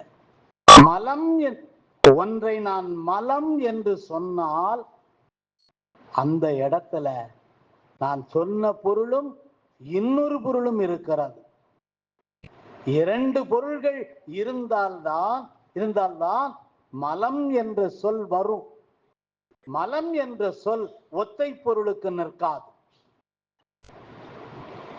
ஒரு வெள்ளை வேட்டி, நல்ல வெள்ளை வேட்டி, கோயிலுக்கு போயிட்டு வந்தேன், குங்குமம் கொடுத்தாங்க, நெத்தியில வச்சுக்கிட்டேன். அப்புறம் சின்னதா ஒரு பொட்டு மாதிரி ஒண்ணு என் வெள்ளை வேட்டியில பட்டுட்டுது. இப்போ அந்த சிவப்பு புள்ளி, அந்த சிகப்பு புள்ளி மலம் எதுக்கு? வேட்டிக்கு. அதாவது ஒரு பொருளில் இருந்து எந்த பொருள் நீக்கப்பட வேண்டுமோ அந்த பொருள் அப்பொருளுக்கு மலம். மலம்னா வரையறை தெரியும். நம்ம என்ன ஒரு சங்கடம்னா, ஒரு பேஸில் இருந்து வரமாட்டோம். கல்விய ஒரு அடிப்படையில இருந்து தோற்றுவிப்பதில்லை. ஆணவ மலம். நான் சொல்றேன், மலம் என்று சொன்னால் ஒரு வெள்ளை வேட்டியில ஒரு சிகப்பு சாயம் லேசா பட்டுட்டுதுன்னா அது அந்த வெள்ளை வேட்டியிலிருந்து நீக்கப்பட வேண்டும். அப்படித்தானே? நீக்கணும். வெள்ளை வேட்டிக்கு ஊதா பொட்டு, ஊதா சாயம் மலம். ஆனால் அதே நேரத்தில் ஊதா வேட்டி, ஊதா வேட்டி, வேட்டியின் நிறம் ஊதாவா இருக்கு, அதுல ஒரு வெள்ளையாக ஒரு பொட்டு பட்டுட்டுது. இப்போ எது மலம்? அதனால மலம் என்று ஒரு சொல் வந்தால் அங்கே அங்கே இரண்டு பொருள்கள். இரண்டு பொருள்கள் இல்லாத போது மலம் என்ற சொல் அர்த்தமற்றது. இப்ப சொல்லுங்க, ஆணவத்தை மலம் என்று தானே சொல்கிறீர்கள்? அப்படியானால் எப்பொருளுக்கு அது மலம்? ஆன்மாவுக்கு மலம். ஆன்மாவோடு இப்பொழுது இருக்கிறது, ஆனால் அது நீக்கப்பட வேண்டியது. அதனால ஆணவம் மலம் யாருக்கு? ஆன்மாவுக்கு. மலம் என்ற சொல் ஒற்றை பொருளை குறிக்க முடியாது. மலம் என்று சொன்னால் அங்க எத்தனை பொருள் இருக்கணும்? ரெண்டு பொருள் இருக்கணும். இந்த உடம்பை மலம் என்று சொன்னேன். இந்த உடம்பை மலம் என்று சொல்றான் சித்தாந்தி. உடம்பை மலம் என்று சொல்றார். அப்ப நீ கேட்கணும், என்ன கேட்கணும்? என்ன கேட்கணும்? மலம் என்று சொன்னால் இரண்டு பொருள்கள் இருக்கணுமே. எந்த பொருளிலிருந்து எந்த பொருள் நீங்குமோ, நீக்கப்பட வேண்டுமோ அதற்கு அப்பொருளுக்கு அப்பொருள் மலம். வெள்ளை வேட்டியில் பட்ட ஊதா சாயம் வெள்ளை வேட்டிக்கு மலம். அப்ப ஆணவ மலம்னு சொன்னீங்களே, எந்த பொருளுக்கு இது மலம் என்றால் உயிருக்கு மலம். அப்ப ஆணவ மலம் யாருக்கு மலம்? யாருக்கு? ஆன்மாவின். இப்ப சொல்றாரு, தத்துவங்கள் அத்தனையும், தத்துவங்களில் தோன்றிய உலகப் பொருள் அத்தனையும் மலம். மலம் அப்படின்னு சொன்னா என்ன அர்த்தம்? உன்னிலிருந்து இவை நீக்கப்படாது. இத இரண்டாவது சொல்றார். அப்ப தத்துவங்களை பற்றி இரண்டு செய்திகளை ஞானம் சொல்கிறது. ஒன்று சடம் என்று சொல்கிறது, இன்னொன்று மலம் என்று சொல்கிறது. சடம் என்பது தனியாக நிற்கும், அழியும் தன்மை உடையது. ஆனால் மலம் என்ற சொல் தனியா நிற்காது.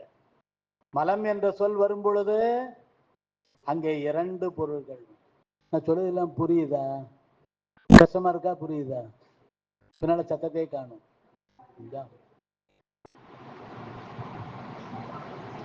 இந்த இரண்டும் நீக்கப்பட வேண்டியது. இந்த உடம்பு முதலானவை உன்னிடமிருந்து நீக்கப்பட வேண்டியது. உன்னிடமிருந்து நீங்கும். இன்னொன்று நீங்கும் முன்பே அழியும். அப்ப ரெண்டு விஷயம் செய்யும். உடம்பும் உலக பொருள்களும் இந்த தத்துவங்களும் அழிந்து கொண்டே வரும். ஒரு நாள் உன்னை விட்டு விலகும். இவ்வாறு சொல்வது தத்துவ தரிசனம்.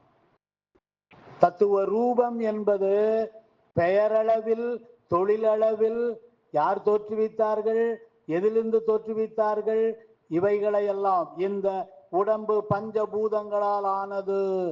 இதெல்லாம் தெரிஞ்சுக்கிறதுக்கு பேரு தத்துவ ரூபம். ஆனால் இப்பொழுது இரண்டு விஷயம் தெரிஞ்சுக்கொண்டாரு. என்ன? இது அழியும், அப்புறம் நீங்கும். இது அழியும், உன்னை விட்டு நீங்கும். இதை தத்துவ தரிசனம் என்று சொன்னார்.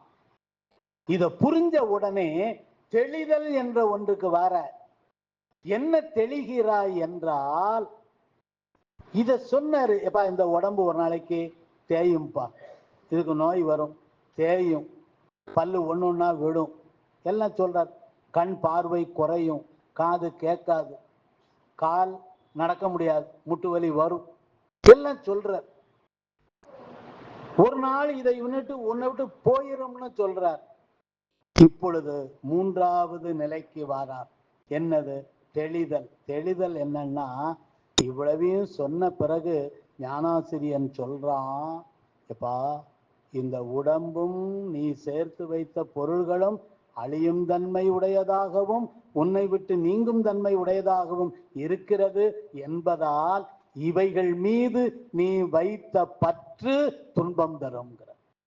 அதனால இப்ப ஞானாசிரியன் சொல்றான், அழிகின்ற, உன்னை விட்டு நீங்குகின்ற இந்த பொருள்கள் மீது உள்ள உன்னுடைய பற்றை பற்றை பற்றை விற்று.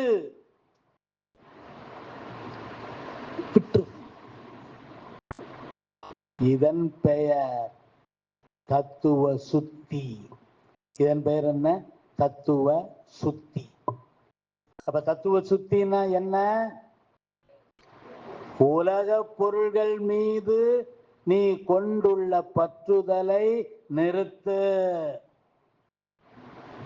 அப்படி நீ நிறுத்தவில்லையானால் துன்பப்படுவாய். யாதனின் யாதனின் நீங்கியான் நோதல் அதனின் இளன் என்று சொன்னான் வள்ளுவன். அதுதான் தத்துவ சுத்தி. இது போகும். அப்ப இந்த உடம்பு தேயத்தான் செய்யும், ஒரு நாள் உன்னை விட்டு நீங்கும். அப்ப தத்துவ ரூபம் என்பது 36 பொருள்களுடைய பெயர்கள். உடம்பு பஞ்சபூதங்களால் ஆனது, மாயை, இதெல்லாம் பொதுவாக தெரிந்து கொண்டது. தத்துவ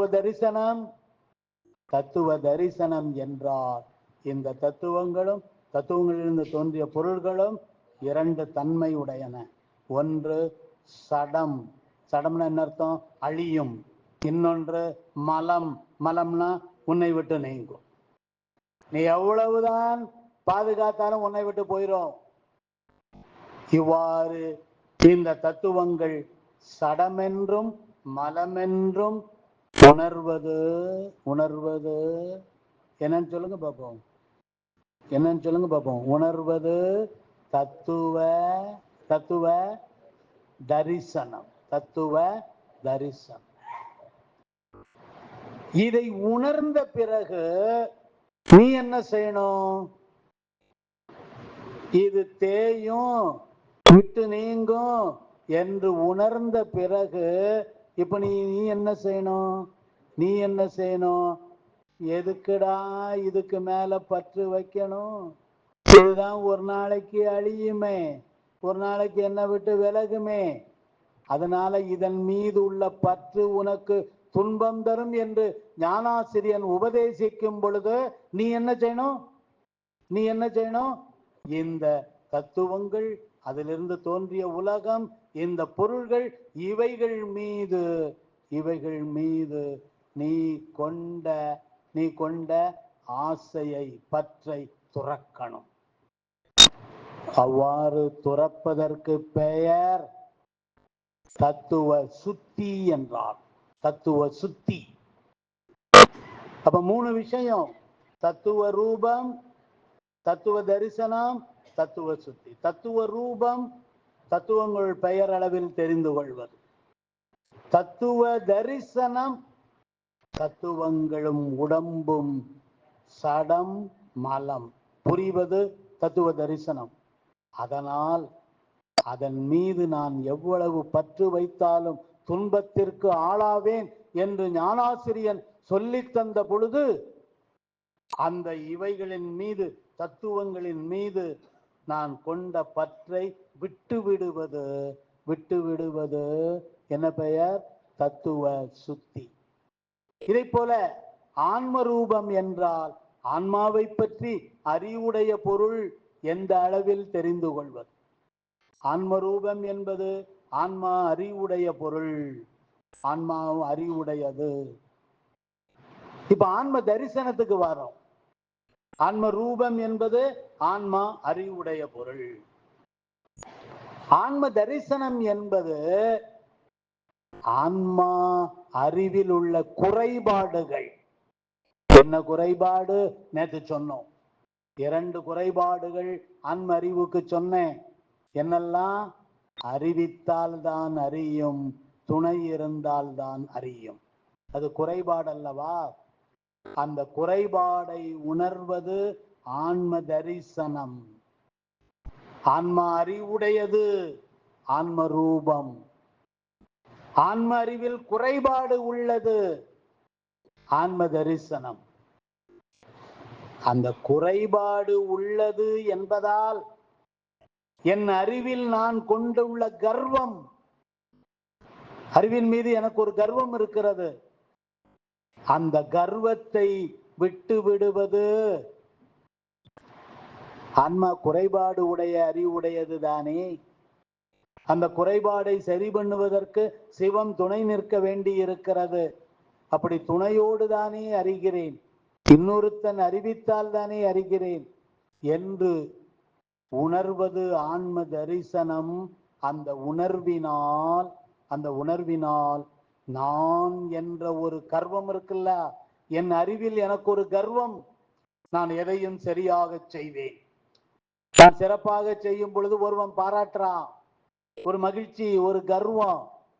இந்த கர்வம் தேவையற்றது என்று உணர்ந்து அந்த கர்வத்தை விட்டுவிடுவது என்னன்னு சொல்லுங்க பார்ப்போம். ஆன்ம சுத்தி. அப்ப 2 விஷயம் உனக்கு வேணும். தத்துவ சுத்தி வேணும், ஆன்ம சுத்தி வேணும். தத்துவ சுத்தி என்பது பொருள்கள் மீது உள்ள பற்றுதலை விடுவது. ஆன்ம சுத்தி என்பது உன் அறிவில் உள்ள கர்வத்தை விடு, உன் அறிவு பற்றி உனக்குள்ள கர்வத்தை விடுவது ஆன்ம சுத்தி. சிவரூபம், ஒருவன் இருக்கிறான் என்று உணர்வது. சிவ தரிசனம், உன் அறிவில் உள்ள குறைபாடுகளை சரி செய்வதற்கு அவன்தான் துணை நிற்கிறான். என் அறிவுக்கு அவன் துணை. அது சிவ தரிசனம். இப்ப அடுத்தால என்ன வருதுன்னு கேட்டான். தத்துவத்துல தத்துவ ரூபம் தரிசனத்துக்கு அப்புறம் தத்துவ சுத்தி. சுத்தினா என்ன அர்த்தம்? தத்துவங்களின் மீது உள்ள பற்றை விடுதல் சுத்தி. ஆன்ம சுத்தினா என்னது? ஆன்மாவாகிய அறிவின் மீது உள்ள கர்வத்தை விடுதல். இப்போ சிவத்தை விடணுமா வச்சுக்கணுமான்னு கேட்டான்.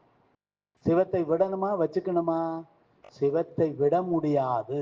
அதனால தத்துவத்துக்கு சுத்தி சொன்ன கரெக்டே. ஆன்மாவுக்கு சுத்தி சொன்ன கரெக்டு. ஆனா ஆனா ஆனா சிவத்துக்கு சுத்தி வராது. ஏன்? அதனை விட தத்துவத்தின் மீது உள்ள பற்று விடணும். தத்துவ சுத்தி. உன் அறிவின் மீது உள்ள அகங்காரம் பற்று விடணும். ஆன்ம சுத்தி. ஆனால் சிவத்தின் மீது உள்ள பற்றை விட போறியா வச்சுக்க போறியான்னு கேட்டான். விட போறியா வச்சுக்க போறியா? ஒருவேளை விட்டணும் சான்னா சிவசுத்தி பேசலாம். ஆனால் தசகாரியத்தில் சிவசுத்தி வரல. ஏன் வரல? அது விட முடியுமா? அதனால அவன் என் மீது கொண்ட கருணையை அவன் என்னோடு இருக்கிறான் என்ற உணர்வு சிவ யோகம் எனப்படும். அப்ப சிவ ரூபம் சொன்னோம், சிவ தரிசனம் சொன்னோம். சிவரூபம் என்பது ஒரு பேரறிவு பொருள் தான் இயக்கிக் கொண்டிருக்கிறது. கடவுள் இருக்கிறான், அதான் சிவரூபம். அவன் எனக்கு துணையாக நிற்கிறான், சிவ தரிசனம். அவன் அருளை நான் பெற்று நிற்கிறேன் என்ற மகிழ்ச்சி சிவ யோகம்னர். அவன் அருளை பெற்று நிற்கிறேன் என்ற மகிழ்ச்சி சிவ யோகம். அதன் பிறகு சிவத்தையே அனுபவிப்பது, நிட்டை கூடுவது, அது சிவ போகம். சிவ போகம். சிவரூபம், கடவுள் என்று ஒருவன் இருக்கிறான் என்ற உணர்வு சிவரூபம். அவன் எனக்கு துணையாக நிற்கிறான், அது சிவ தரிசனம். அவன் அருளுக்குள் நான் நிற்கிறேன் என்ற மகிழ்ச்சி சிவயோகம். அவனையே நினைத்து தத்துவ சுத்தி ஆன்ம சுத்தி பெற்று அவனை தவிர வேற சிந்தனையே இல்லாமல் அவன் தருகிற இன்பத்திலேயே மகிழ்ந்து நிற்பது சிவ போகம். அப்ப சிவத்துக்கு 4 சொன்னோம். என்னெல்லாம்? சிவரூபம் அப்படின்னா என்னது? கடவுள் இருக்கிறான். சிவபோகம், அவன் எனக்கு துணை நிற்கிறான். சிவயோகம், அவனுடைய கருணையை நான் பெறுவேன், மகிழ்ச்சி. அவனையே அனுபவிப்பது, மற்ற எல்லாவற்றையும் ஏனைய அனைத்தையும் கைவிட்டு சிவ சிந்தனையாகவே அவனையே அனுபவிப்பது, அது சிவ போகம். அப்ப சிவத்துக்கு 4 சொன்னோம். என்னெல்லாம்?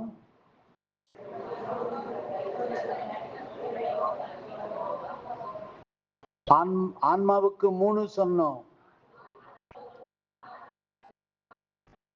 தத்துவத்துக்கு 3 சொன்னோம்.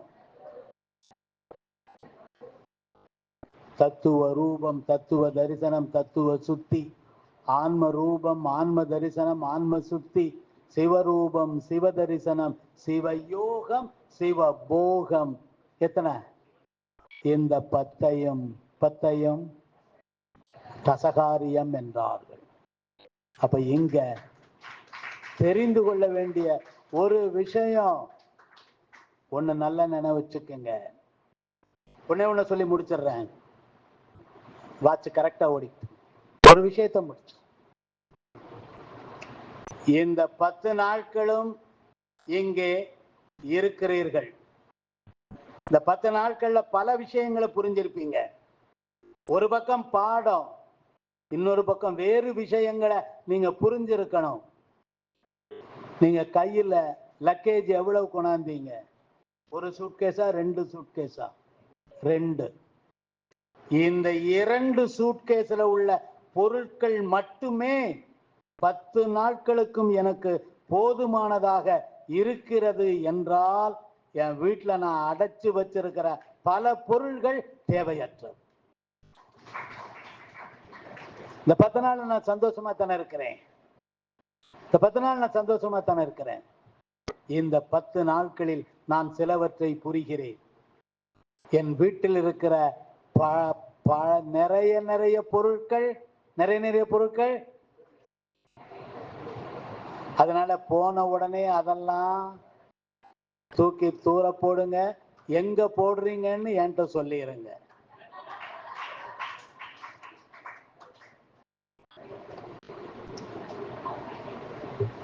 ரெண்டு விஷயத்தை பாடத்தையும் புரிந்து கொள்ளுங்கள், இங்கே உள்ள சில அனுபவங்களையும் புரிந்து செல்லுங்கள். நிறைய பொருள் தேவையில்லை, நிறைய ட்ரெஸ் தேவையில்லை. 2 சூட்கேஸ் பொருள் தானே உனக்கு தேவைப்படுது. உன் வீட்டுல எவ்வளவு வச்சிருக்கிற? உன் வீட்டுல உள்ளதெல்லாம் சூட்கேஸ்ல அடுக்குனா எத்தனை சூட்கேஸ்? 50 சூட்கேஸ். தேவையில்லை, தேவையில்லை, தேவையில்லை. எவ்வளவு இடத்தில் நீ படுத்துக்கொண்டாய்? எவ்வளவு இடத்துல படுத்துக்கிட்ட? எவ்வளவு இடத்துல? இவ்வளவுதானே. இந்த இடம் தானே உனக்கு படுப்பதற்கு போதுமானதாக இருக்கிறது. உன் வீட்டுல நீ படுக்கிறதுக்கு எவ்வளவு இடம் வச்சிருக்கிற? ஒன்றை புரிந்து கொள், தேவைக்கு அதிகமாக வீட்டில் நீ அடைத்து அடைத்து வைத்திருப்பதால் நீ துன்பம் அடைவாய். புரிஞ்சுக்கிறோம். பாடத்தையும் புரிந்து கொள்ளுங்கள்.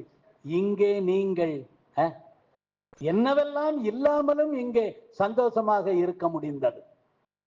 பல துணிமணிகள் இல்லை, நியூஸ் பேப்பர் இல்லை, டிவி இல்லை, இல்லை இல்லை இல்லை, ஆனால் சந்தோஷம் இருக்கிறது. அதனால குறைவான பொருள்களோடு வாழ்க்கையை நடத்த வேண்டும் என்பதை புரிந்து கொள்ளுங்கள்.